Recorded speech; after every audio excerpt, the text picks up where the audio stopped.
BJP के senior leader doctor Narottam Mishra ने अपने समर्थकों से कहा, किसी की हिम्मत नहीं की मेरे कार्यकर्ताओं को नुकसान पहुंचा दे या नुकसान कर दे।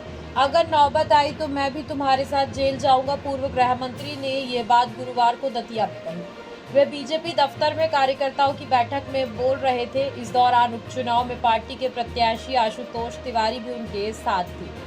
मिश्रा ने कहा, लोग कहते लगे कि आशुतोष ने टिकट काट दिया। उसकी क्षमता है टिकट काटने की। टिकट काटने वाले कोई और हैं।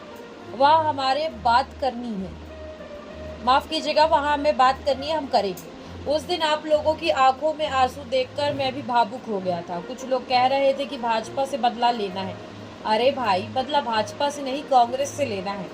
हर हाल में आशुतोष तिवारी को जिताना है। नरोत्तम मिश्रा ने कहा कि वे हमेशा अपने चुनाव से ज़्यादा दूसरों के जो चुनाव होते हैं उसमें ताकत लगा देते हैं। साथ ही कार्यकर्ताओं को आश्वासन या आश्वस्त करते हुए बोलते हैं, यदि किसी पर प्रशासनिक कार्रवाई होती है तो वो उसके साथ खड़े रहेंगे। उन्होंने कार्यकर्ताओं को पीताम्बरा माई की कसम खिलाकर बीजेपी के पक्ष में मतदान कराने का संकल्प भी दिलाया। नरोत्तम मिश्रा ने कहा, जो हुआ ब्रह्म क्रोध में आकर हुआ। दतिया के दुकानदार भाइयों ने 3 दिन बाजार बंद रखा। उनका तहे दिल से आभार व्यक्त करता हूँ। कार्यकर्ता बंधु, मैं तुम्हारे मन को समझ सकता हूँ, तुम भी मेरे मन को समझने की कोशिश करना। मुझे रास्ते में जब कार्यकर्ता मिले, बताया कि ये चोट है। वो चोट है, एक तो आज सुबह ही आ गया मुकेश, उसके सिर पर आंसू गैस का गोला फटा, पूरा सिर फट गया, उसका बाल जल गया।